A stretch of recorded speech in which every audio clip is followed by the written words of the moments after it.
Hey, yo, what's up? It's your boy, Sir, of the 2020 Podcast, LLC. Please say the LLC. And before you listen to this episode, I just got to let you know, I need you to stop what you're doing. Go to blkrenaissance.com, and I need you to shop for the culture. That's right. Anytime you use the promo code LLC20 at Black Renaissance Clothing's website, you will get 20% off your order. Off rip, no questions asked. So do me a favor and do it for the culture. Peace. Hey, this is KJ, and I have a question for you. When was the last time you got something nice for yourself? That's what I thought. So why not visit www.theblurredsyndicate.com and get something that will help you express who you really are. They've got shirts, mugs, purses, mouse pads, and even aprons for the grillers of the family. So if you're a fan of anime, pro wrestling, or hell, even the Golden Girls, the Blurred Syndicate has got you covered. Also, if you use the code LLC20 at checkout, you'll get 20% off your order. So what are you waiting on? I got mine. Come get yours. And remember to join the BS.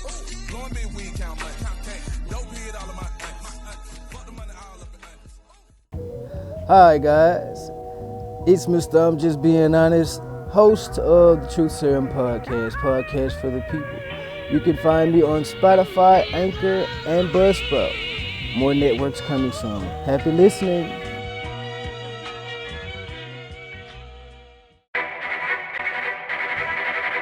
The self-destruct sequence has been activated. Repeat, the self-destruct sequence has been activated. This sequence may not be aborted. All employees proceed to the emergency car at the bottom platform.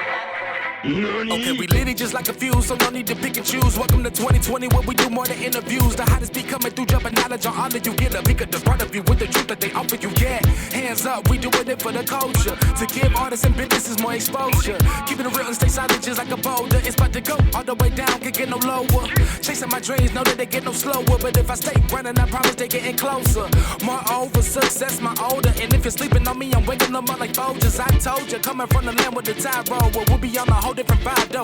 We like to ride slow and keep our windows tinted so you really can see us. Like Stevie Wonder waking up with his eyes closed. Yeah, got the kind of flow that rock the boat. On my 16s of pounds of dope. And if you figure you can hang with me on the mic, then grab some rope. Matter of fact, better grab some hope. While you at it, we keep it live, it's time to tune in. Turn up the sound on what you're using. It goes so hard, I think it's bruising. The show is 2020, no need to zoom in. Yeah. The topic I gave y'all were essentially definitions. On my podcast, I did about a year ago a series of interviews called Women on Marriage. And before we get started, is that a status that you guys would like to achieve at some point? For me, yes, definitely. I'm trying to get there right now. I'm trying. Marriage is definitely a goal for me. It's taken me a while to get there, but hopefully I get there one day. Okay. I mean, I love the honesty. I love the transparency. Look, do it. All right. Kiara, you smiling. What's up? I mean, I've been married before, so the thrill is gone, but I mean, not say it's like I go back and forth. So like sometimes I'll be like, oof, I don't want to do that again. And then like the closer I get to it, I'm like, oof, I don't know. But it's something I have to get comfortable with, knowing that deep down inside I'm a relationship girl. So yeah, I do. Okay, straight. I get that. And I'm glad, honestly, in this room, just between the three of us, all three of us have different perspectives already. So I'm digging this already from the jump. All right. Mm-hmm. So my first question, and I'm gonna start with you, Kiyana. Oh gosh. That's what you get for being the last one here. Punctuality. Shut up, Keith. All right. So, and not in any particular order. If you want to go out of order, please do so. I want to know what your definition of a standard, a boundary, and a preference is. Okay. So I feel like a standard is something like within yourself. Like I have standards. Like when it comes to maybe the guys that I date or just some of the goals that I have, like I have a certain standard for myself. Okay. So that's something within me. And as far as boundaries, I feel like boundaries are for other people or for things. Like I have boundaries set for friends, like family, like, hey, you can't do this to me, you can't do that to me. So that is a boundary. And what was the other one? Boundary, standard, preference. Okay. And preference, I feel like is when you have different options. So out of these different things, like I have a preference over something, whether it's someone. My analogies are crazy, but let's just say you have like a broke nigga, middle class, and a rich nigga. My preference. Please tell us. Oh God, look, my preference is gonna be maybe the middle class or the rich nigga. Okay, okay. That was a shock for me. I was shocked. What you thought I was gonna say? Rich nigga, that's my type. That's my type. I was like, so that's a preference, okay? All right, I respect that. That's cool. I like that. All right, Kiara, you are next, obviously. So okay, so since we went there with preference, to me, a preference is something that I want, not necessarily something that I need. Okay. So a standard is something that I want. I mean, something that I need out of a partner. A standard is. Okay. So meaning like he has to have a job, a consistent job, like one W-2 a year. You know, not saying not necessarily just one, but at least one. Not six, right? Not six. Right. None of that under the table stuff. Okay, I got you. Yes, I mean that's like do your thing, but at least one, something that we can tell the I to the R to the S that he does, right? Right. So we said standard, something that I want, something that I need.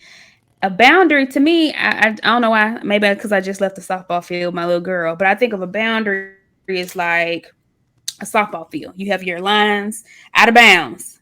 So whatever your standard is, it's like you waiting for them to hit it.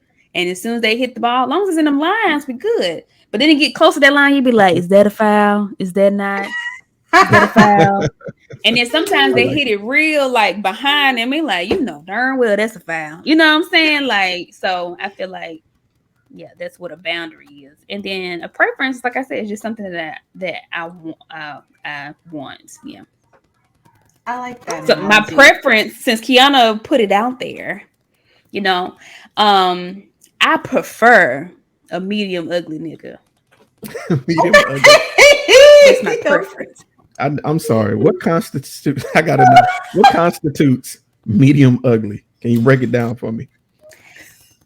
I can't date a fine nigga. He cannot be fine because fine niggas know they fine, so they have a fine privilege that they like to come into the relationship with. Yeah, and then you got the ugly ones. The ones that the Lord kind of ran through the self checkout line. Stop! Not the self-checkout line. Like, yeah. Do it yourself. So that's what you're gonna be doing yourself. But I feel like but a medium ugly, he knows his worth. He knows he ain't that guy. But he's gonna dress nice. He's gonna be particularly funny. He's gonna try. The effort is gonna be there because he knows that he ain't there. You know what I'm saying? Okay. So I gotta ask this question now. Okay. What is the percentile on ugly? So it's got to be like a range of ugly. Okay, that's a fair. So we on a scale from 0% to 10. Okay, let's do 1 to 10. 1 to 10. A 4.5. Between a 4.5 and a 6.89. Okay. I'm not picky. I mean, that's my preference. That's a good range. 4 to the 6, right there in the middle. Because like pH, the pH, it'd be bruh. You is wildin'. I'm just being real. Hey, I'm just being real. Because once you get to that 7, ain't that neutral? 7, they start getting fine. Yeah, 7, you start getting in the fine range. You be like, acidic. Right. You're there. Acidic niggas. We don't. We need neutral. So you want that ugly just enough to where you can slide, but he funny at the end of it, and it works like out. sometimes you're sitting on the couch and you be like, God damn, like, but then he turn his head and you be like, okay, dude, okay. Just them angles, them right, angles. them angles. Oh my god! But then he dressed up and you be like, dude, ain't too bad, Dude, ain't too bad. Let me ask y'all something. What is, because you brought up dressing, what is the etiquette when it comes to dressing as a couple? Because I've talked to a couple of guys, and guys are like, the guys I spoke to, and they were like, fresh, but make sure you're not fresher than your girl. Is that true? Okay. I mean, I like a little dress up every now and then, but I don't like too flashy, like too flamboyant. I guess, like you said, you can't, not outshining me now. No. Okay. I like a guy to dress nice, but it's just not over the top, not overdo it, if that makes sense. Like, I don't like all the big chains and all the flash jewelry, like just too much. I just like someone who dress kind of in between, not too much, but not too little. I don't know, but it just can't be too much. I don't know how to explain it. So you sound like that 4.5 to 6. Yeah. I don't know. Them ugly niggas be dressing sometimes. They be trying to clean it up a little bit. You be like, bro, we see it. You got a monkey face. See you. Stop. You can't dress up no monkey face, baby. Yeah, that's what shades are for. But okay, cool. So, all right, thank you, ladies, for. But now that you say that, I'm thinking like, dang, like, are we that shallow? Because, like, I like my nigga with 3 shirts, a casual shirt, a dressy shirt, and a going out. Like, it looked like he possibly can go to church, but then at the same time can go to a nice restaurant, and he rotate them same 3 shirts because I feel like I like to mold you how I want you to dress a little bit. Oh, okay. But if you come out the gate, like, I've never met a real fashionable nigga that was like, yeah, I'm color coordinating this together, and it's like, whoa, you wilding, bro. But I'm a basic too. Right, and then they want to take ready. Take a picture of me, babe. I'm like, you doing too much now. All these pictures. It's some of them out there now. I had one guy angles for you. I had one guy like that. It was crazy. It didn't last. It did not last because he was just so full of himself. He really, really was. And he was one of the fine ones, of course. Real fine. Knew he looked good and just knew he was all that. And it was a turn off for me. I couldn't deal with it. Like, he was more into like his pictures, his social media versus, spending time like in the present with us. So I was like, this is a no for me. Can't deal. I got you. I'm thinking about it. Like, I'm a basic person. So, you have the different standards and classes that people, put themselves into. I'm not a big name brand type person. So I don't date people that's too name brandy too. Like, we can look nice, but my purse may be name brand, but also my dress may have came from Shein. It's just a different. And then if I have somebody who's always in like YSL and this and that and this and that, it's like we don't match. Boo. I'm great value all day long. Gang. Right. Love great value. Gang. All day, every day, twice on Sunday. And I'm gonna use Afterpay on that ass. What's up? Yes. Split this up. Split these $2 up. Okay. Yeah, that's dope. I appreciate y'all, showing that side of y'all, because a lot of people get up here and they be capping. They be lying. I like a man. I'm so that's tired. Just, So let's slide into this ultra secret topic that I'm about to blindside y'all with. What's up with your girl Eboni K? What's up with the bus driving situation? What are y'all thoughts Speaking of on? that, Oh, let's go. Who wants to go first? I just want to know what you I think. mean, I didn't really hear much. I mean, see the whole clip or whatever, but I did see that she did make a point stating that in order for her to date the bus driver, he had to be the owner Yeah. of the bus driver. So I don't know if she's insinuating that he just has to have money like that. I guess the owner of the bus drivers should be rich or something. But it was just, to me, she was, I can't even know the word, shallow, like really wasn't trying to. It just blows me like how you would not give someone a chance just because of their career path. You know, if he's happy being a bus driver, then what's the problem with that? You know, it should be no issue with that. Everybody is not meant to be rich. You know, they're not. And it's nothing wrong with that if he treats you right. Bruh. You know, he loves you for who you are. I don't see the problem. So that was just crazy to me. But hey, everybody got their preference. I hope she find that bus driver owner out there one day. But that's my take on it.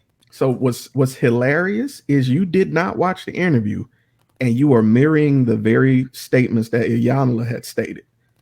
Oh, wow, really? You're more concerned about him owning it. I'm more concerned if he loves his mama, if he loves his job, if he treats you well. Like, you missed all of that. And she was just saying that sometimes women, and this, she wasn't talking about everybody. I want to make that absolutely clear because she made it clear. Sometimes women have an outdated criteria that they're judging men by. And that's what I wanted to bring to you guys, because it's one thing for me to be the fly on the wall in that interview. Because when I heard that, I was like, nigga, like somebody said it, shit. So I just wanted to know authentically from women in this day and age who heard that, what were you guys' thoughts? From queens like yourself. See what I did there? Thank you, Queen. But that was my take. What you think about it, Kiera? Tag me in, sis. I've been wanting to talk about this because I see you. Woo, tag team. Okay, let's go. First of all, it's multiple conversations that are being had in this one statement. The first conversation is, first of all, everybody, it's this whole generational wealth, ownership, Black people need to see themselves as owners rather than employees kind of conversation. And I get that. I totally understand that. And I think, we do need to own a lot. And I think we do need to, have our things and, be able to own these types of things. But baby, a bus company, that just stuck out to me. You want him to own a bus company. And which is fine. A good, honest living.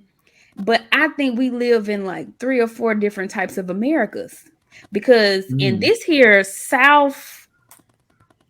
Southern culture, Mississippi, Alabama, Texas, we see things very differently from a lot of different people, and maybe similar in ways too.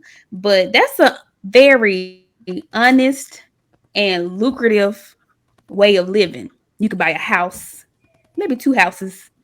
You can have a good pension.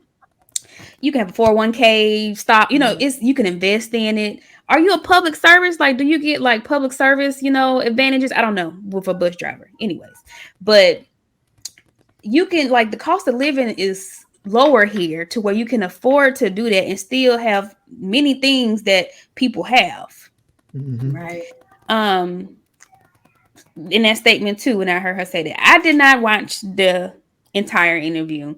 I've been wanting to watch her break it down with the Breakfast Club. But then I had to realize too, Kiera, is not Eboni. She's a lawyer. She's a Real Housewives of whatever up there somewhere. Okay. New York, I think. She got money.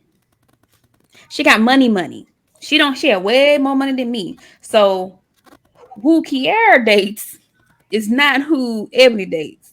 You know what I'm saying? I don't know if she comes because she said her mom used to be a bus driver till she worked her way up and this and that. And but some people don't want to work their way up. Some people love what they do at the level that they do it. Right. And there's nothing wrong with that. Like some people are not educated people that will go and get a bachelor's, a master's, you know what I'm saying? All these different degrees. Some people love working with their hands. They didn't go to college and they are fine. Wow. So her mom was one too, a bus driver, her mom? She said her mom was a bus driver once upon a time.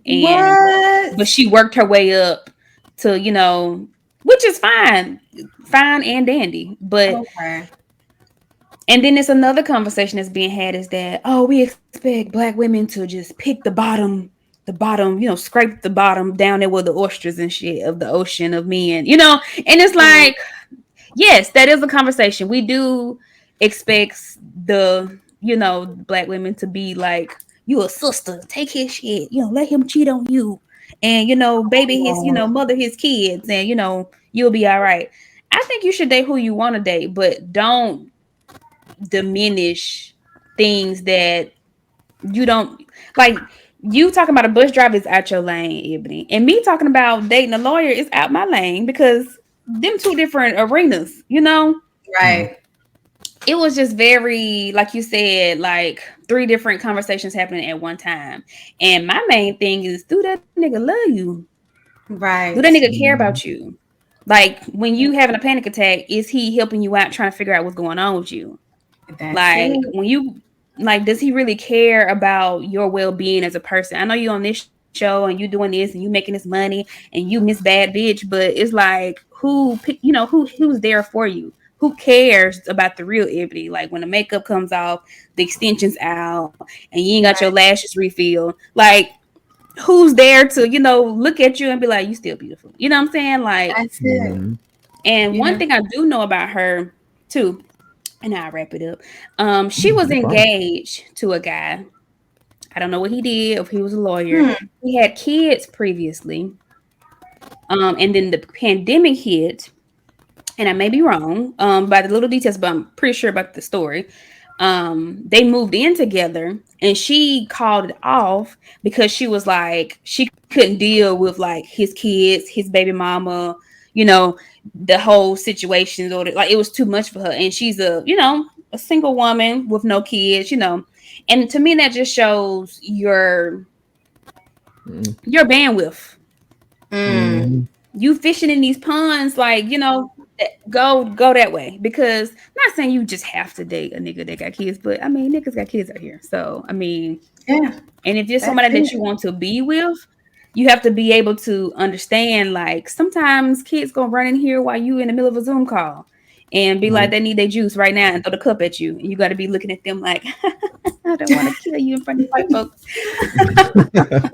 You know, so, but, you know, that's just my hot take on it. No, eloquently said, man. You're right. There were several conversations being had.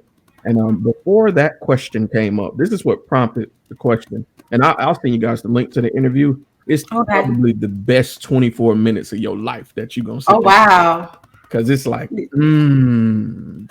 need to see this. You hear people, sometimes if you give people a microphone, they're going to tell you all their business and not know they telling you all their business.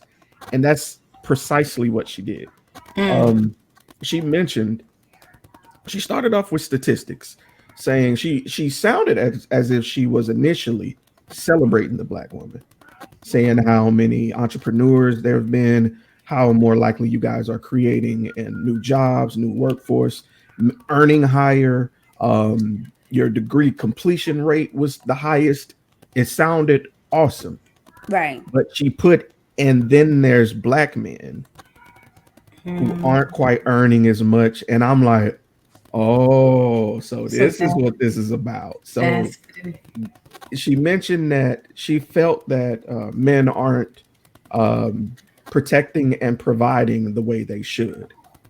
And she mentioned that her father skipped out and didn't do the same for her. So when I hear that, I'm like, trauma. Ding ding. That's Right, it. red flags. Like somebody needs to be in a therapy session. Yes. Seriously. The more she spoke, the more she unraveled that she's so reveled in masculine energy because in order to get what she wants, she feels she has to become a man to get it. And there was a quote that I'm gonna quote and I butcher her name, Yanla, as saying, she said, women are trained to be men in skirts when it comes to the workplace. And I found that very interesting because both of them are and were lawyers. But we have one that's heavily masculine, like to a degree that she's making it known. And we have one that's, dwelling and encouraging femininity. And it makes it at one point I was going to be like, well, of course she's a lawyer. She's got to be like that. Right. But no, that's not the case. Right. You can still be feminine and be soft and strong and graceful and all these things and not sacrifice who you are to get what you want. And I think that's what a lot of people are missing. And yes, that point there. Yeah. Mm-hmm. I just hope a lot of people go back and I hope they don't just take the back and forth between her and Envy at face value. I really hope they go back and watch that interview because you guys ever sat with a stranger and they just told them, like they told you your life story? That's what it felt like. That's what it honest to God felt like. It felt like I was just at the bar and this lady was sitting down talking to her girlfriend and I'm just leaning forward behind the girlfriend like, girl, you all right? Next drink on me, cuz she's struggling out here. So wow. But thank you guys for weighing in on that. I knew y'all were gonna be kind of ready for that. I was gonna tell y'all that we was gonna do it, but I was like, nah, fuck that. These are the queens. They know what to do. Yes. And I do have one finishing point, and I think we are bred to be, because I don't know, maybe not y'all, but me. It's like, I was raised on, love a man, but also get this money. Like, get this money was here because it's like men gonna come and go, but get this money, get these degrees, and you attack it with this such aggression because it's like, don't get pregnant in high school, focus on your books, get this money. Go to college, get this money. When you get in your career fair, be aggressive, do this, to get ahead, and it works. But then I had to tell my mom the other day, it's like, but no one taught me how to be a loving wife, how to pick my battles, how to, okay, it ain't always about me, and sometimes I need to grow to be a little bit more softer. Maybe I don't need to say I got it and just try to hurry up and open the door and have all this stuff in my hand. Sometimes I got to be soft and be like, can you help me get the stuff out of my car? Those kind of things. And I think it feels degrading to some women to kind of not dumb themselves down, but kind of like soften themselves up. Because it's like, I could do it, whatever. And then once you reach a certain threshold, why would I even, to me, it don't matter if I make more money or you make more money. You know what I'm saying? Like, to me, that's not a power thing. We can act like you make the most money for real. You can pay all these bills, and I could be like, "Oh, I can't pay my car note." Like, what you want? I mean, if that's what you want, like, why would I come in here and be like, "I can pay for all this"? Like, no, girl, keep your money. Oh my God! But that's just my thing. For some women who may be listening and they may be in their careers and making money and trying to figure out like where did they go wrong, and it's not saying lower your standards, but maybe go try counseling and just say, hey, I really want to be partnered with somebody, but I want to see where am I weak at. Maybe you need to soften up. Maybe you need to become more dependent, and release that power, or maybe you learn how to turn it off once you leave work to come home. Just FYI. That's good, Key. That was good. You said a mouthful right there. I was recently having a conversation with one of my good friends, my frat brother, actually. And he was telling me the problem nowadays is just like you were saying, a lot of men are being told how to be providers, but not how to be good husbands. And we aren't called out on that. But when we are called out on it, we're so not used to it. We get defensive and we get aggressive at it. And that stuck with me. I want to know. And I'm currently on a journey because I do want to be married. Me and my other, we live together. And I will say this. I love her to death. But this has been an exercise in communication like no other. Oh my goodness. It's because I'm so scared of that. Me too. Because Me too. living together, because we've now been living together for 5 months. Okay. It's different when you're used to living by yourself for so long. Yeah. You know, it's like you have to sacrifice space and certain comforts for the overall comfort, you know. Right. And certain ways you may talk to yourself or handle yourself may not be acceptable to that other person. And I'll repeat that. Certain ways you handle yourself and treat yourself cannot be acceptable to the other person. I am super harsh to myself. And I'll admit that I'm working on it. I'm my most critical critic when it comes to anything I do. And sometimes I have to be pulled back from whatever I'm doing and was like, yo, you did that. It's okay. You know, it's just, yo, you did it. You know, it doesn't have to be a plus. A C is still passing, yo. Like, and learning that it's a little world shattering, not in a bad way, you know, but it challenges every way that you think for the sake of mental health. So, wow. So do you feel that you can still be yourself, like, you know, living with your significant other? Like, absolutely. Okay. Because she fell in love with me. You get what I'm saying? Like, yes. See, where I fucked up when we first started talking was I put the representative out. The best, absolute greatest like me we always possible. do. I was, you know, I was the new car. I had to be the new car smell, everything. And as time grew on, I got comfortable. And a little bit of this, a little bit of that. Stop doing some of this, stop doing some of that. You know, and when those comfort zones clash, you have to talk about it when you live together. That's fine. You got to communicate. You got to make certain sacrifices, and it forced me to look at myself and understand that. And I'll be the first to say it. I didn't realize it was abusive the way I would go about things, like being passive aggressive and saying, well, I'm not saying nothing. I'm just going to go do this. That is considered being abusive. You are manipulating emotions to get back at this person. That's not it. Learning that and learning where I got that from taught me a lot about myself and my family and where I needed to draw boundaries. If this is going to work, I got to keep that from her. So I got to fix myself. So that's what I'm learning, man. That's what I'm learning. Oh, kudos to you. Goodness. I'm not there yet. I'm terrified. I really am. Like, I don't know how it would be to live with someone, especially like, you know, if you're so comfortable with living by yourself for so long. Like, I'm in this place of solitude right now. So I don't even know how it would be to live with somebody. I don't even know if I can do it, to be honest. But I'm gonna be 100. It's uncomfortable at first. Oof. It's mad uncomfortable at first. Oh gosh. I mean, but I see it as this is what I want, though. You know what I'm saying? I guess that's the part that people don't discuss a lot. Like, yeah, I was uncomfortable, but it was that kind of uncomfortable where, like, a first day at a new job, you know, that nervousness feeling, right? It's like that. I'm nervous, but I want this though. So that's more or less. Oh wow, that's a good analogy. It's just anxiety.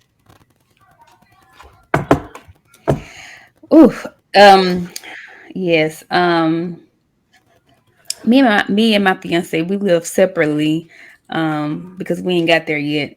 And he comes over at like stretches of days, and it feels amazing when he comes over because it's like my baby's coming, and then like we got the whole, and then probably about like the day before it's time to go, I'm like, gather your stuff and get the fuck out, because you're in my space.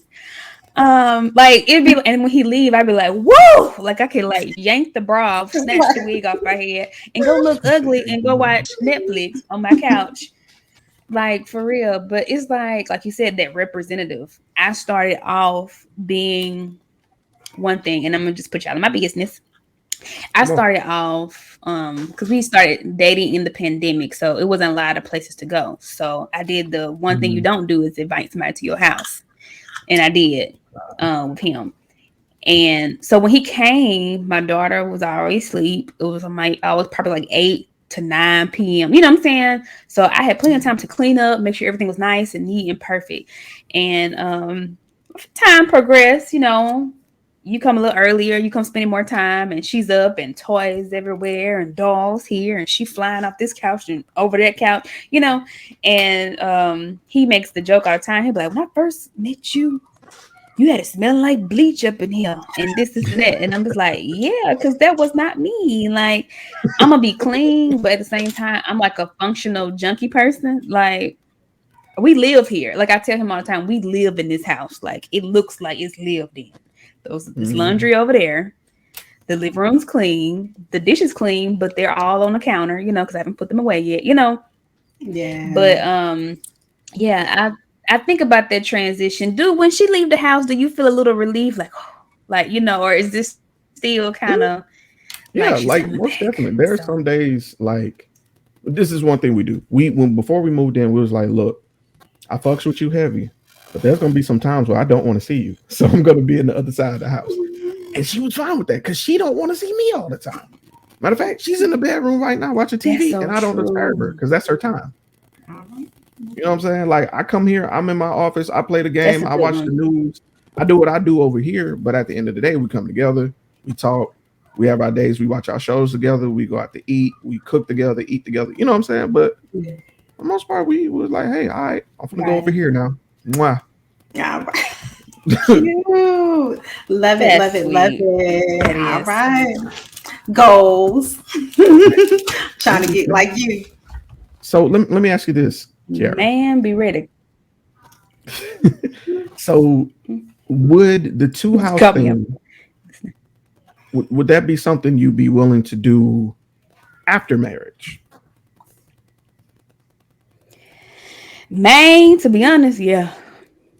I mean, if I just had like the ideal world, you just come over here and like Thursday through like Sunday.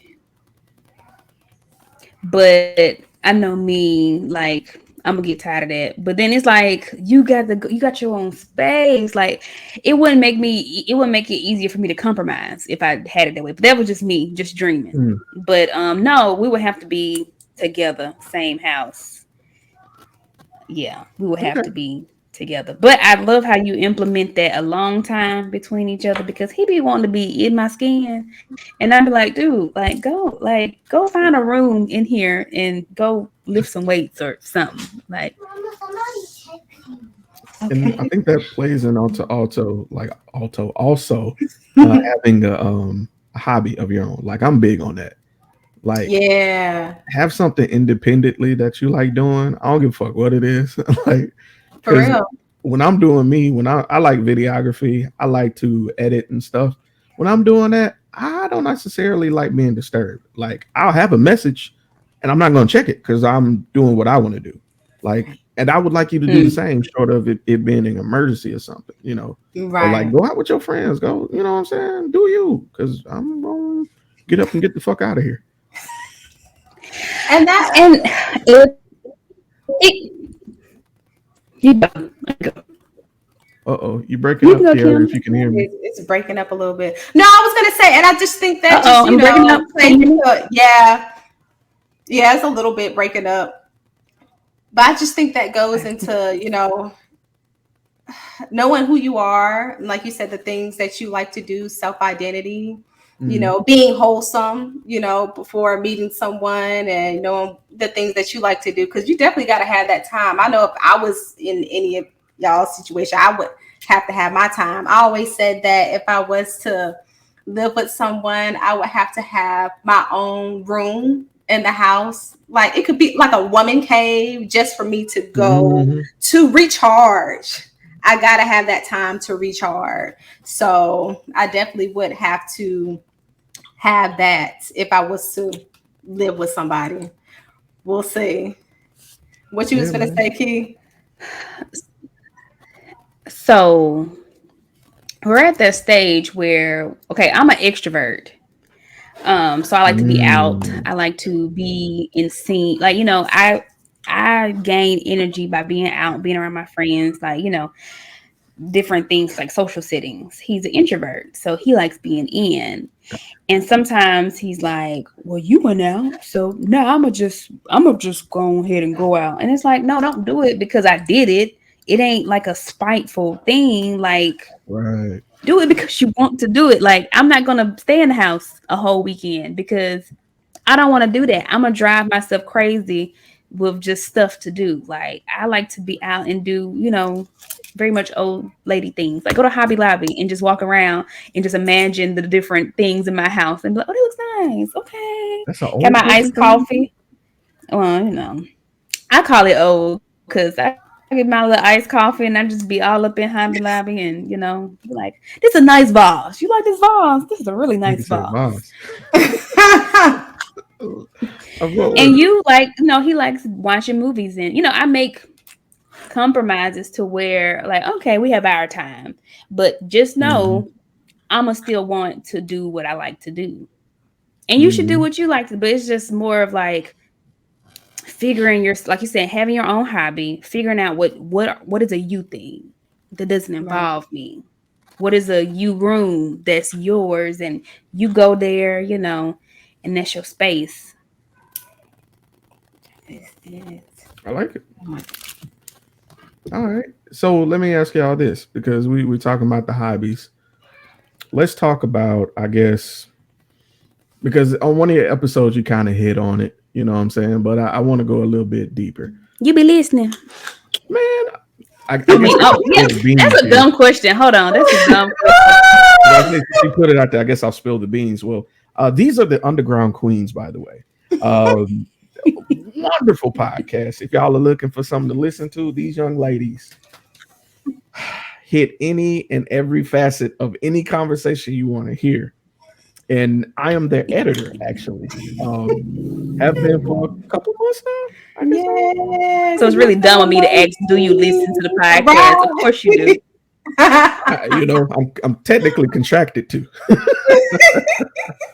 But this is Kiyana and Ky'Ana, the Underground Queens. They're here with me today.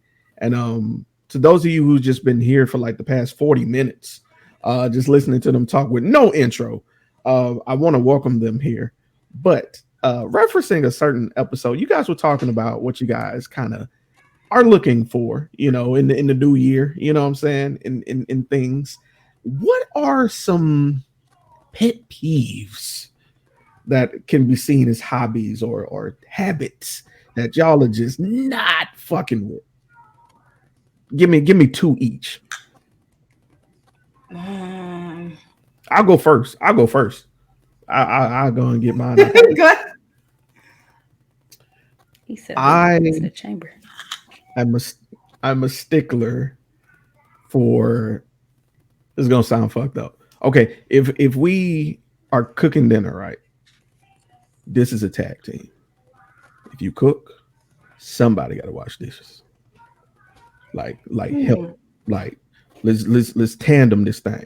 Ain't no way that you cook and wash dishes. Ain't no way you wash dishes and cook. You know what I'm saying? Like I just don't think that's fair. You know what I'm saying? If you're going to take part in the bread that is being broken, you know what I'm saying? The ministry of mastication. You know what I'm saying? That's chewing for those that don't know. Well, Somebody write that down.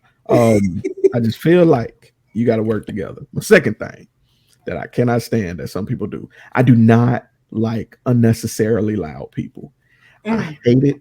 I hate it. It gets on my nerves. Nothing will make me leave your house quicker than somebody being there that is unnecessarily loud. I will quickly hit because I'm the introvert you was talking about here. I will hit your ass with that look and lean, like you ready to go, and I'll be ready to go. Right. Oh my gosh. Look, that's me too. Oh my I goodness. cannot stand excessive loudness at all. Like I need that peace and quiet. Like when it's time to get loud, okay, cool. But like everybody chilling and you just doing the most. Yeah, man. That's too much. Why are you yelling? We right here. Right. Why are you doing all that? Why you look? And this gonna sound terrible. Why you doing that nigga laugh? And you know what I'm talking about, the nigga laugh. Why you doing that? I'm like, you ain't got no home my training. That's God. what you doing. Oh my gosh. But that's one of mine though. And then bad attitude. Y'all would hate. Bad. You're not bad, Kier. You're not. You know, you loud when it be time. Oh. You don't be loud all the time. Okay. You don't.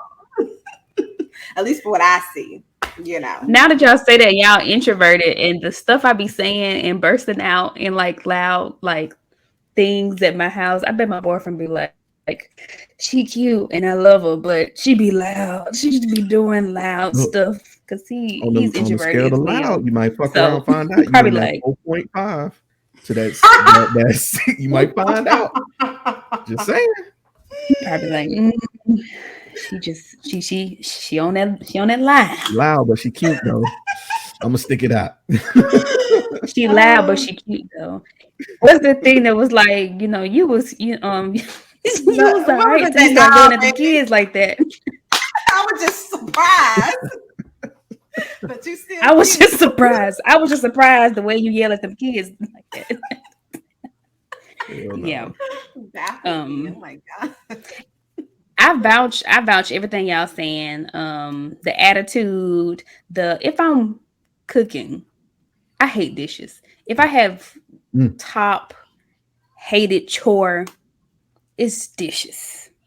Like my whole house would be clean and the dishes would just be sitting there. Like I would clean, mop, scrape everything, and my sink would be like, do you see me? Do she see me? I see you. You know, like I hate dishes. So the fact that I cooked, I don't mind. I haven't told my fiance, I said, I'll cook every day, whatever you want to eat, if you promise to do the dishes.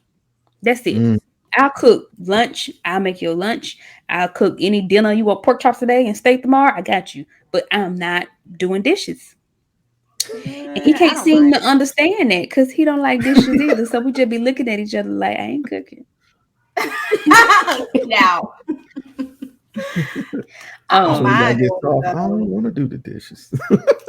Yes. Oh, and okay, get my two. So that's one. The second one, I am an independent, loving, self-sufficient woman in life, and I can do all things through Christ that strengthens me, except mow this motherfucking grass. I am not. I am a lady. Wow. I am a lady, and I shouldn't touch. I don't like grass. Like it's cute, and I know I own, and I have my own space, and he has his own space he has to worry about. And I know this is technically mine, and I know he's not that outdoorsy guy either. But baby, like I'm independent, but I am a Southern belle when it comes to outside work. I don't want to touch it. Let me bring you some lemonade. Like no.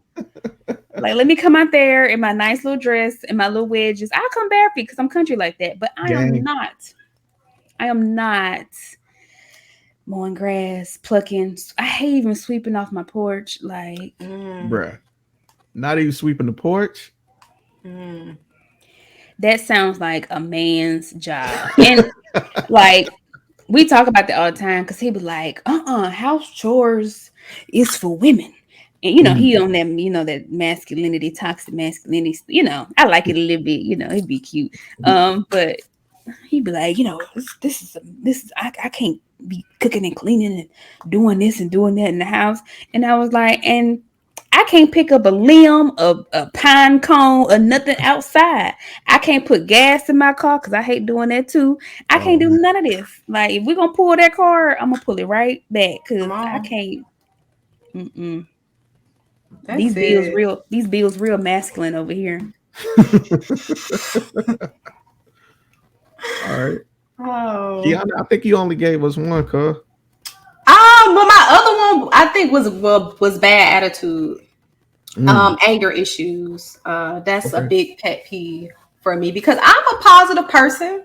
I try to be like that all the time. I always see the good in every situation. And if someone has a very, very bad temper problem, anger problem, that it's not gonna work. I don't want to be around you, like, period. I hate when people have an attitude for no reason at all. It's like it's no way in the world that you just wake up like every day just mad. Like you can't find nothing to be happy about, nothing to smile about at all. Like I have customers like that at my job. This one girl, she always come in just mad, and it's like you got all these nice things, nice car, nice house, and you come in every day mad. And I be nice. If I'm giving you this type of energy, like, can you reciprocate that back to me? That is my number one pet peeve. I can't stand no badass attitude. Period. Now, how do you respond to a bad attitude? Do you continue with the positivity, or do you just hit that Uno reverse card on that ass? I continue with the positivity. Wow. I do. Unless you just flat out like disrespectful, like up in my face, like touching me type ish. Other than that, like I, kill people with kindness. Like I be trying not to react on certain situations. Okay. So that's something that I've been working on, like just training my mind to be positive about every situation. So yeah, I kill them with kindness. I ain't got time for that. And then I'm too cute to be fighting and scrapping with folks. I ain't got time for that. Miss me with that.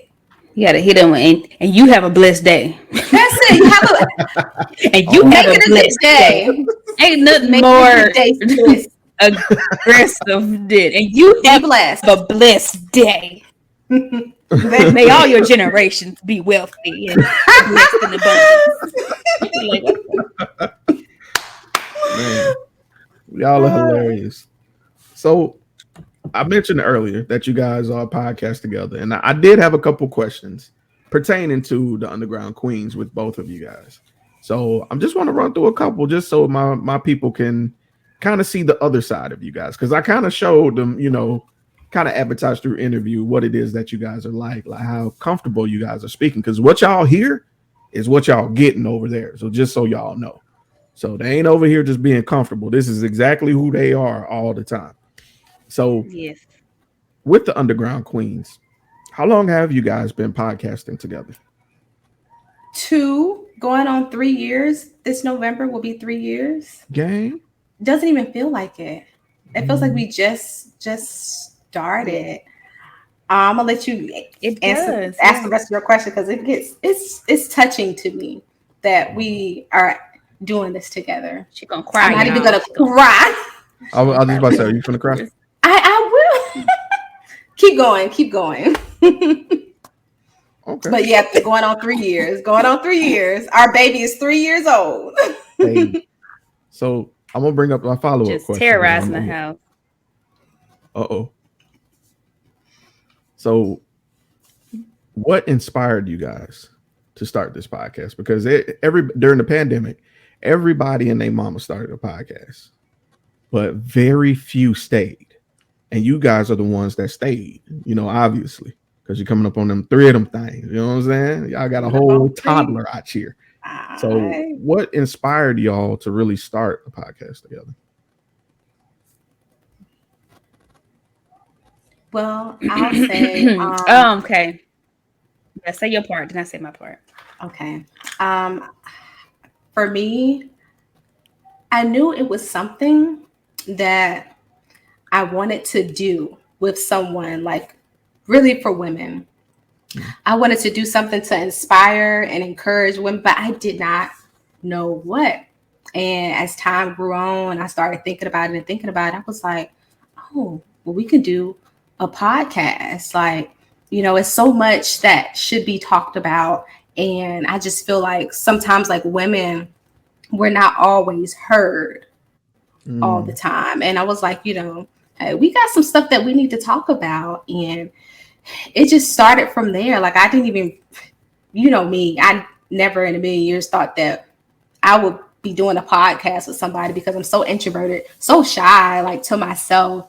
And I was like, this is bigger than me. Like, this is gonna be great. Like, and this is just the beginning for us. Like, I feel like we have so much work to do, and it doesn't even feel like work. It's more of like a passion for me and Kiara. We do passion projects all the time, like all these different ideas, but it's just to encourage women to keep their heads up. So that was the motivation behind it for me. Awesome. So it started back in 2019. What concert was I at? Was I at a Fantasia concert? The Tank. It was Tank, Fantasia. It was like 3 or 4 of them. I think it was Tank because I remember that video.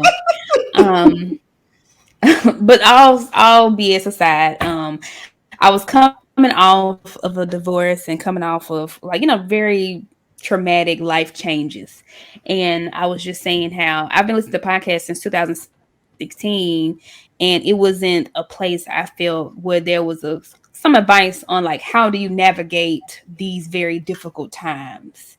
Like, who do you turn to? Like, what do you turn to? And after going through like a series of therapy and kind of just healing from that situation, I was just like, this should be something that I should share with people, whether it's, miscarriages or how to navigate as a single parent or navigate marriage or, self-improvement, how to not cuss your boss out, but also tell them off at the same time. This should be a central place we all can come to and then laugh about it and then cry about it. Just like, girl, you need to listen to this episode, send it to your friends. So I'm just praying and just kind of like, I want to do something bigger. And I just was like saying up a prayer to myself weeks before. And I was at this concert and Kiyana was like, let's start a podcast. And like, that was a text message. And I was like, I'm in, you know what I'm saying? Like, but I was like, how perfect is that? If somebody I've met in middle school, have known my whole, majority of my whole life. Again, she's very introverted, very quiet. So the fact that she even bought it to me was like, whoa, like, you sure? Because I talk. Eyes talk. And I was like, dang, it's like the perfect balance, the perfect, a different perspective, a different angle. And then when 2020 came, we was like, all right, we ain't doing shit. We about to die. So let's just focus on we about to die. Go ahead. We need some credits in this obituary. So let's go ahead and put this on. I'm time stepping. Let's go ahead and save that clip. I could not. Let's put some credit. You got to have some good credits in your obituary. You can't just have, was a good daughter, was a good mother. You got to be like, she inspired hundreds and thousands of people, and she did this, and she, you want to make sure you leave a good rap sheet behind, make people miss you, So, we did a damn thing, and she's like the perfect balance, like she's analytical, I'm not. I talk a lot, and I can, write some things up, and she like do it, like, so yeah, that's how we started. That's awesome, man. And knowing that you guys had a pre-existing relationship, I think that plays more into your tenure, because a lot of these people were just like, hey, we had a funny conversation, let's try and make money. And that's not how this works. Right. I'm being honest with you, man. So kudos to y'all, man, for having the ability to not get tired of each other and just, work it out and really do it. Because, baby, this ain't even my starting lineup that I got on my team. Look, one of my most traumatic experiences was having to fire my co-founder because we fell out, just different directions and subliminal subtweets and anonymous statuses about stuff, and it was real messy. So I had to let him go, and this was a family friend, which made this hilarious. This person was knew me since I was a baby. Oh my God! I had to let them go. So damn. It's all right. Relationships start and they end. They end. That's true. It is what it is. And that was another pivotal point I had to deal with growing up. Was it's okay to be perceived as the villain sometimes. You don't have to go in Baby, I write a book on. That's a good one. because when you go out there and you're trying to clean up so you look a certain way, it makes you look guilty as well. So it's just like, why are you trying to clean up a crime scene? Just it fell where it fell. It just is what it is. Let it go. All right. Yeah, that's a good life lesson to learn. So let's talk about not necessarily hardship, but growing pains.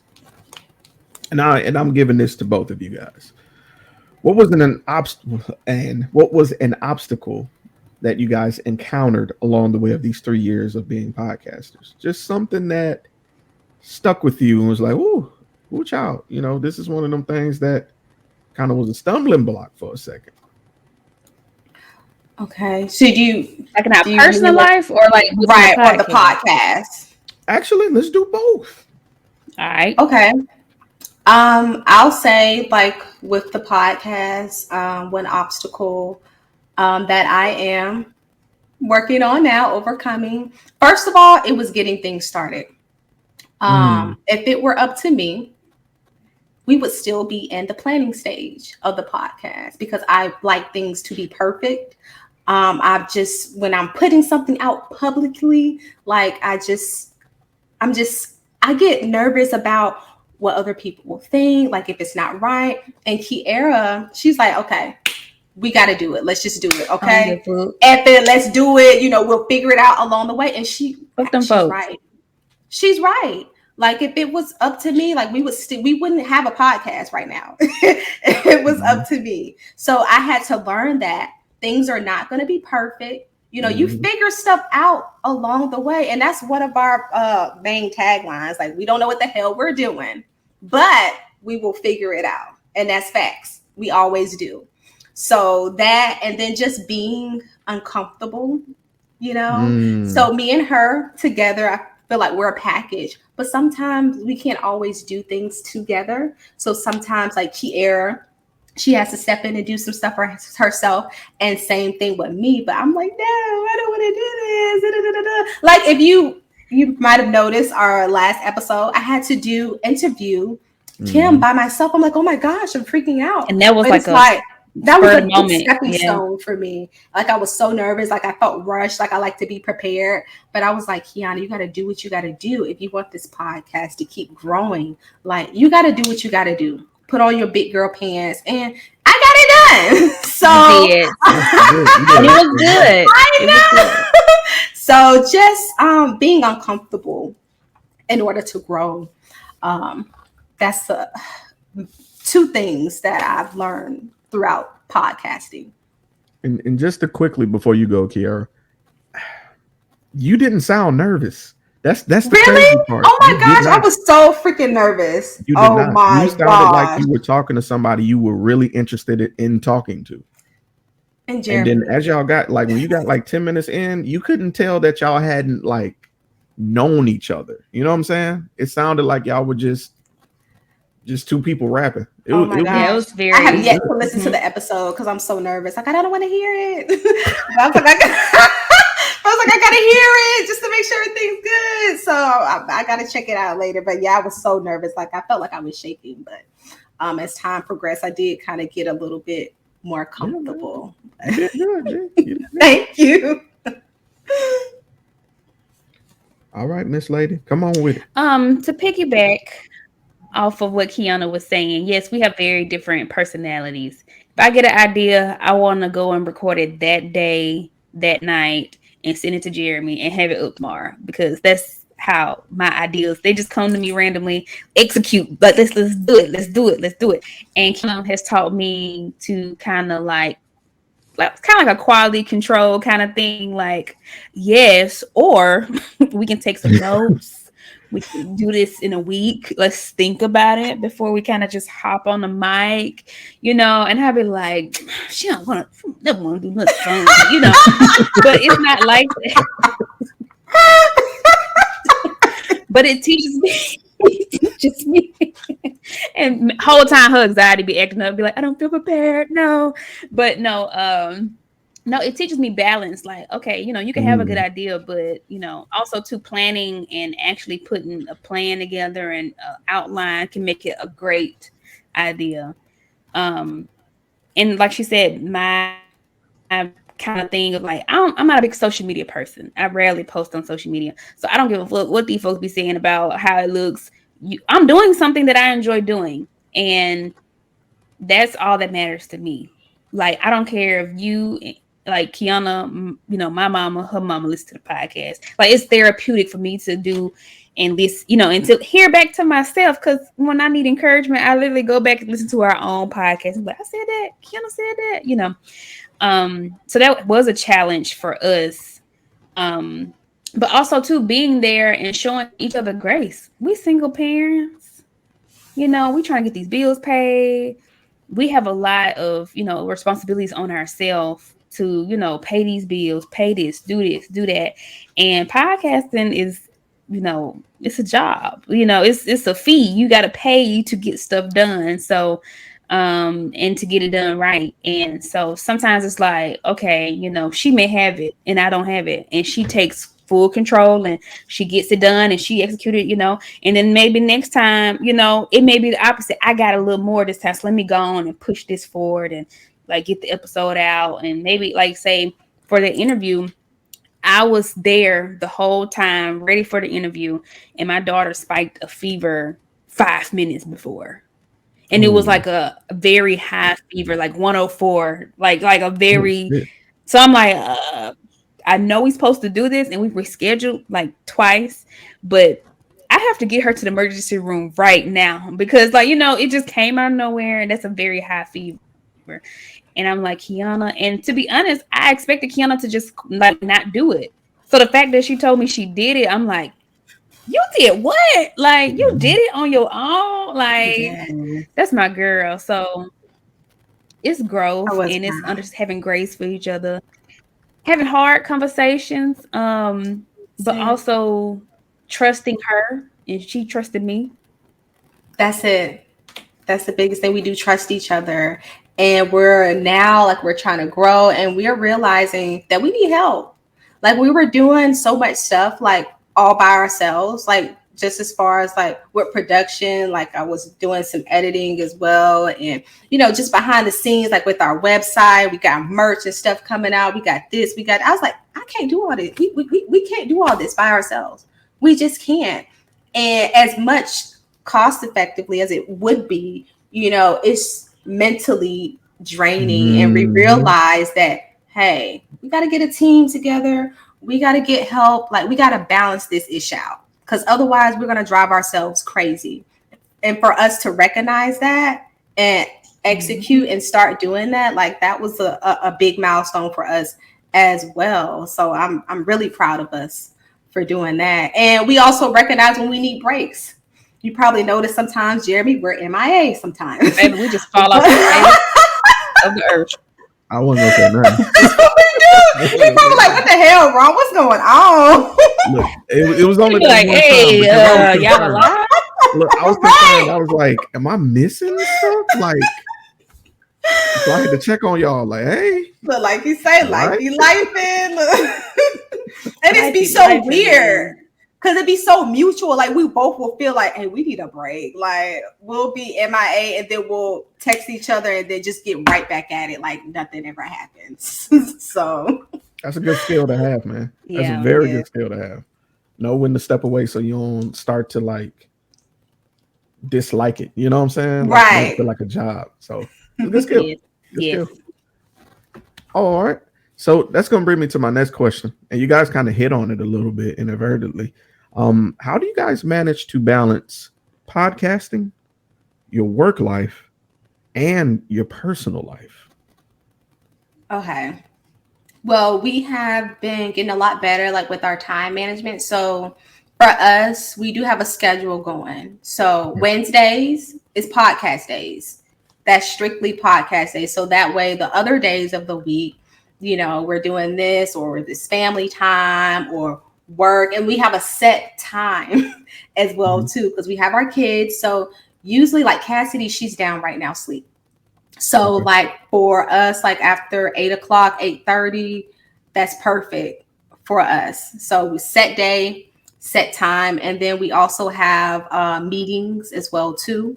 So we go over things that we need to work on in the future or whatever we miss. So we be trying to get us a little organization going on, but it's just about managing that time and knowing where we're spending our time and having a set day strictly for podcasting. Okay. I like that. Very good. Very well. Like the It's great that you said that. Say what now? Say it again. I was like, it's great that you said that. We have a book coming out. So we have a book coming out. So you want to start a podcast. And in the book, we talk about time management and being able to set times and everything. So by the time your listeners hear this, they'll be available. No, I'm kidding. They are coming soon though. But Bro, I was sold. I was like, it just sounds like a great time. I'm a natural at this. Makes you want to buy it. Makes you want to get // Look, you are a dummy who needs a podcast. Yes. I had low key pulled up Chime on my phone. Oh my god! No, we are working on an ebook to kind of just help people who wants to start a podcast but also who want to start a podcast and not stop after the first 10 episodes. It's very hard to maintain a schedule. And one thing I've learned when we were doing it, there was no, like, from day one to lunch day, there was nothing we could find, one thing that didn't cost $1,000 to $2,000 some dollars to start a podcast when we first did it. And we learned so many like lessons, bumps and bruises along the way. And we are putting together an ebook to kind of help people, like, from idea to your lunch day, things you need to plan, and just kind of a different perspective on it. Like she said, we're a single mom, so a lot of our time goes to our kids, the people that we are in relationships with, family, so having those days and just having a conversation like, okay, Monday's ballet, Tuesday softball, Wednesday is the only day I can record something. And so having that day, having that set time, even if we don't have much to talk about, let's just hop on just to kind of keep the routine going. Having boot camps, I know that really helps with us because we like, okay, this is a set time. We're going to record 2 episodes this this week, or we're going to record 3 episodes like every day, like Monday to, like, say we have a slow week where we don't have our kids. Every other day we're recording evergreen episodes, meaning an episode that you can talk about anytime. It's not date stamped, Nice.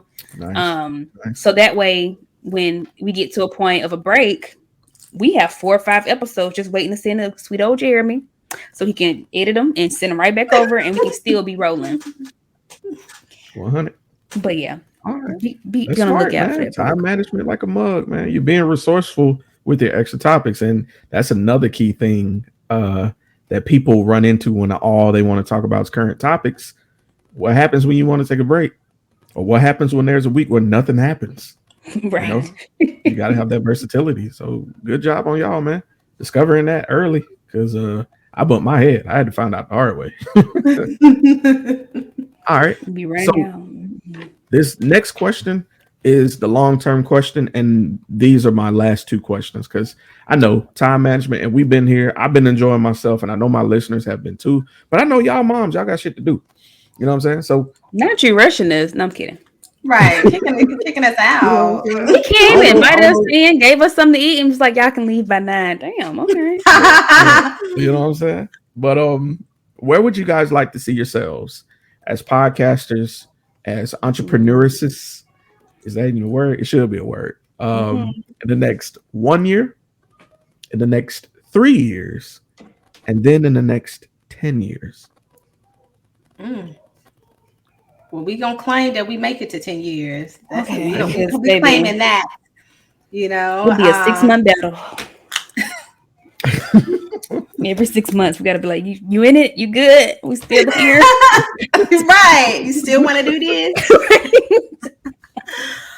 But I mean, I feel like we can withstand and last 10 years, Kier. I honestly do. I feel like our bond is special. And like we've been talking about things like we want to get into doing events like related to the podcast. We want to do hosting. So we see that in the next couple of years. We want to invest in some things like for women for the podcast, whether it's properties, like it's just so much that we want to do. And I know that we are going to get there. Cause like for me, I feel like our podcast name is so powerful to me. Underground Queenz. Like it's just, I feel like it's just meant to be big.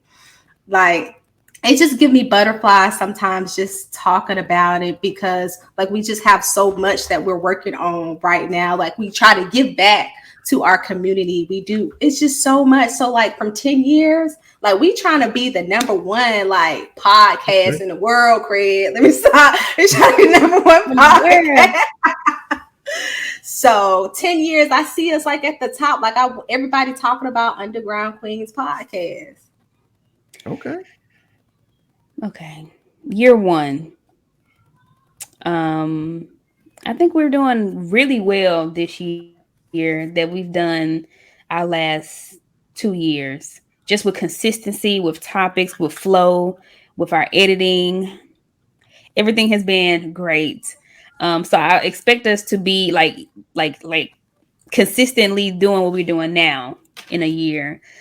In 3 years, yes, our goal is to have an ebook, have a training. Like even if we do like coaching, it's like we're willing to hop in and show you, okay, what we're working on this week to get your podcast off the ground, you know.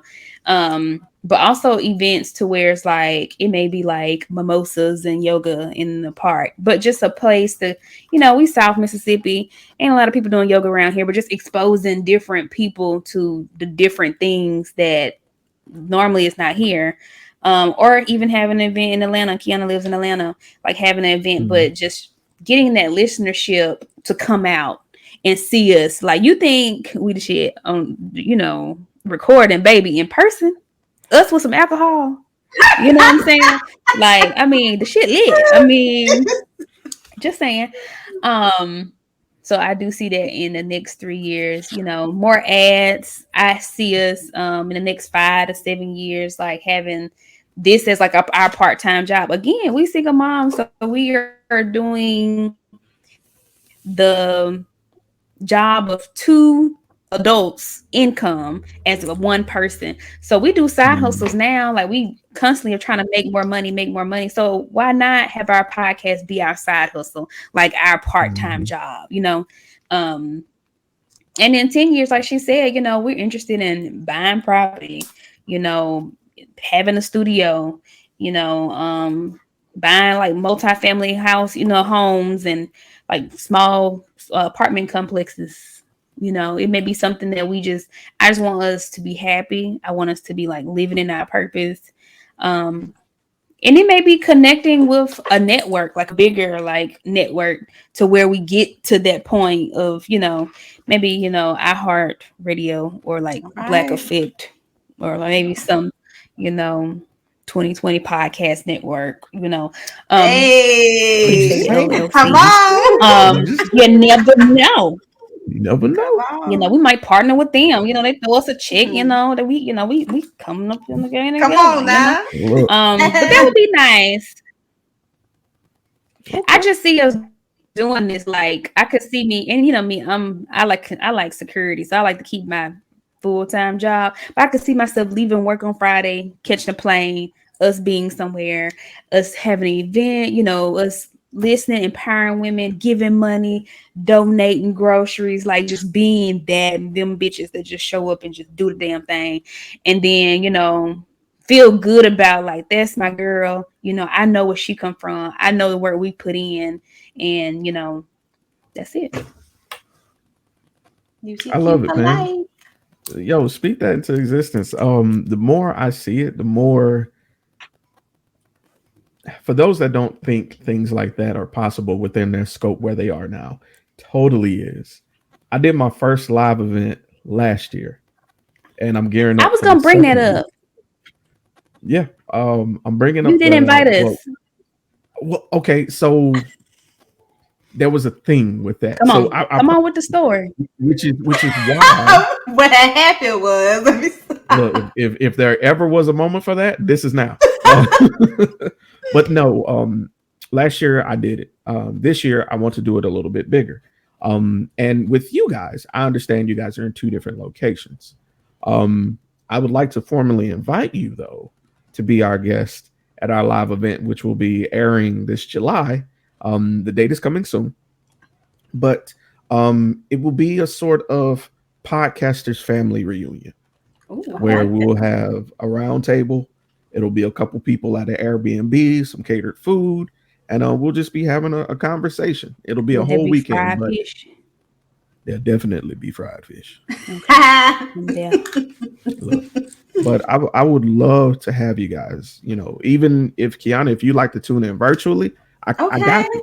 We can do it. absolutely. Invitation accepted. Girl, you better Dang. load that Honda up and come down here. I will. It ain't nothing for me to come down there. I'll come down there and it ain't nothing but a hop and a skip away. Hmm. We in So there. So yes, I would love to have you guys if you guys are able. The tentative date is coming soon. I'll be Okay. announcing it honestly when I pay the deposit. So I'll be announcing it soon. So Okay. just That's bear with a real. nigga. Overtime kicking my ass.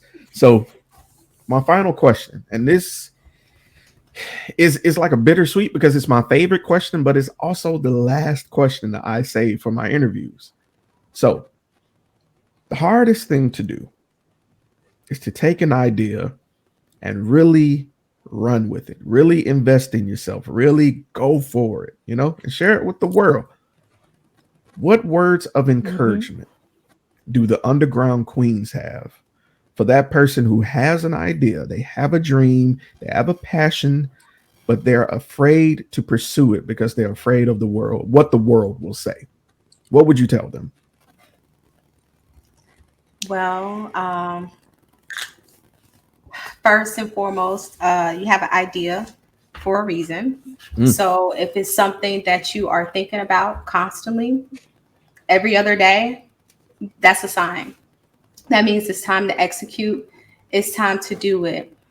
And, sometimes when we have these ideas, we feel that we are not equipped right then and there, but you become equipped along the way. So you can't worry about, thanks. not having everything right now. You just have to do it. And like we said, you'll figure it out along the way. But as long as you start, that it Yeah, just take a step. You ain't got to take a whole leap, but take a step and, start doing things to get closer and closer to that every day, and you'll get there. That's it. My word of advice is just to start. That's it. Start. that's it. Miss Kiara, anything you want to add? Have the confidence of a trash local rapper. Boy, The amount of confidence, execution a trash local rapper has, baby. Think about it. I used to down local rappers because it's like, what the fuck? Like, what are you doing? This don't even like. But as becoming a creative, I realized how hard it is to have an idea and have been afraid, scared, didn't know how to executed, didn't know who to turn to, didn't feel safe to even tell my family this is the idea that I want to do, and then to like turn it down or like, nah, girl, you don't need to do that, or what is that. But they don't have jobs. They just full passion. They just in it. They mm, are in it. They'll go in their cousin closet with some egg crates and a paper mache microphone to do and execute what they want to do. And sometimes you have to start with not the best equipment. talk about Sometimes it. you have to start with not the best topics. Um, Sometimes you have to start with like not being good, but do it anyway. Do it, put it, and once you keep doing it, once you keep learning it, like she said, the skills are going to come. You're going to get better, and you're going to get better. Don't know about them, but the confidence, the execution. They put out mixtapes like it ain't nothing. They doing photo shoots. I know that shit is embarrassing because you got your whole neighborhood out here for this photo shoot, and the music is mediocre as hell.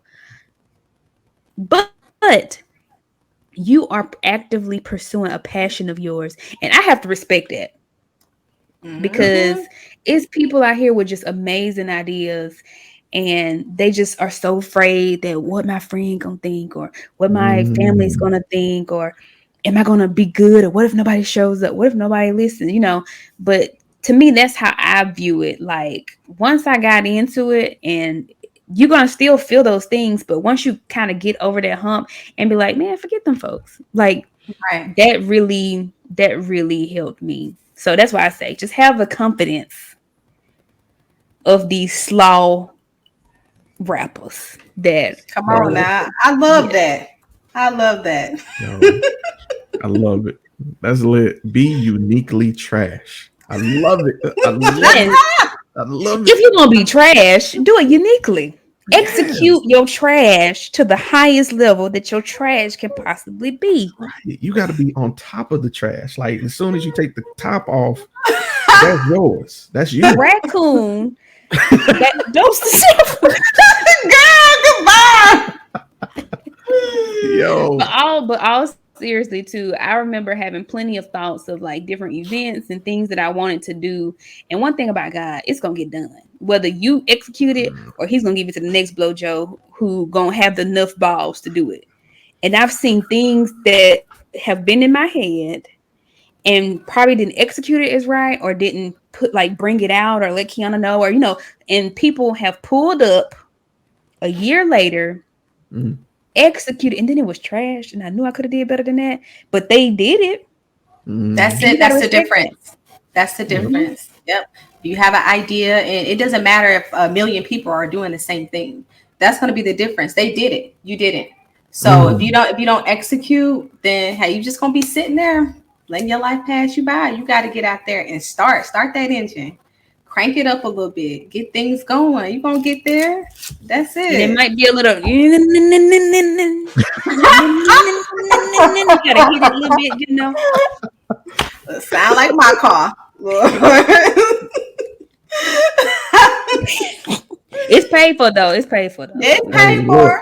Look, I'm trying to get the way you at, cuz I got till December. Look, when this last car note get paid, I'm gonna do a whole music video shoot about that shit, bro. All right. Yes. Fuck a car note. Queens, thank you so much for taking time out of y'all recording schedule, because I didn't even realize that today was y'all recording day until you guys said something about it. I'm like, they damn sure do record on Wednesday. So I felt bad. We got episodes in the vault. Like we finna hit you soon. Look. No, we're gonna just guard this. Release everything. Once you have once you put it out. Yeah, right. So ladies, if anybody wanted to come tune in to the Underground Queenz, what is the best way to come listen to y'all? What is the best way to come support y'all? They can follow us on social media. We got Instagram, Facebook at the Underground Queenz with a Z, Underground Queenz, and they can listen to us on Apple Podcasts, Spotify, iHeartRadio, wherever you listen to your podcast. We're there, the Underground Queenz. That is. Now look, you ain't plug it, but make sure y'all go to their Instagram, because they just did a goddamn coffee giveaway. And look, I'm sitting here just looking at it. I'm like, I don't even drink coffee. I ain't gonna do it. But we got you, man. They be doing giveaways. Y'all are very interactive with your fans. They got 5-star rating, bro. They got the perfect 5-star ratings on their podcast, bro. So if you ain't hear shit I said, listen to that. So go listen to them, and you gonna hear my editing. You gonna get a little piece of me. Top tier. That's amazing. You know? Yes. I said, Lord, when we make it big, Jeremy we gotta kind of have a budget for him to come along. We gotta, extra girl. Come Be on like, now. Look, look now, just give me a fire ass t-shirt. That's all. They down there with Oprah. I gotta make sure I'm there so they can record Oprah. Oh, you doing Oprah money? I'm gonna need a car. I'm gonna need a. I don't think we're gonna do Oprah. I say nigga too much, so we could probably do Tyler Perry then. We could probably work out Tyler Perry. Right. I could see that. Orlando, Van Zandt. I can't Look, say her name right. I don't even feel bad. I'm like the black lady who be saving lives. Her. Right.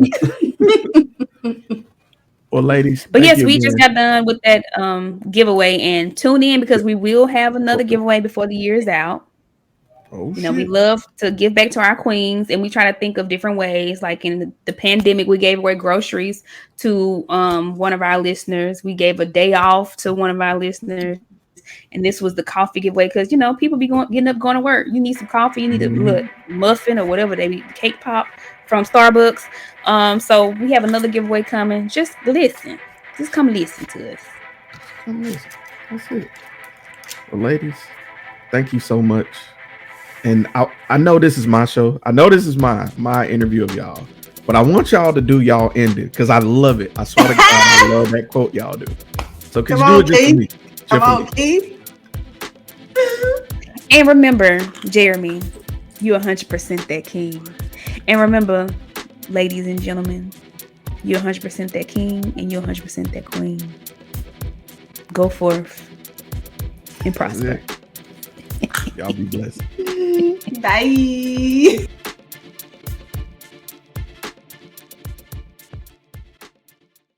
This is Mystique. This is Mr. Everlasting. And this is the Safe Word. Safe Word. Join us this season for all things kinky, all things BDSM, and all things sexy, y'all. Live and every first and third Friday is when our episodes drop. Find us on your favorite platform and get ready to get safe with the Safe Word. Safe Word.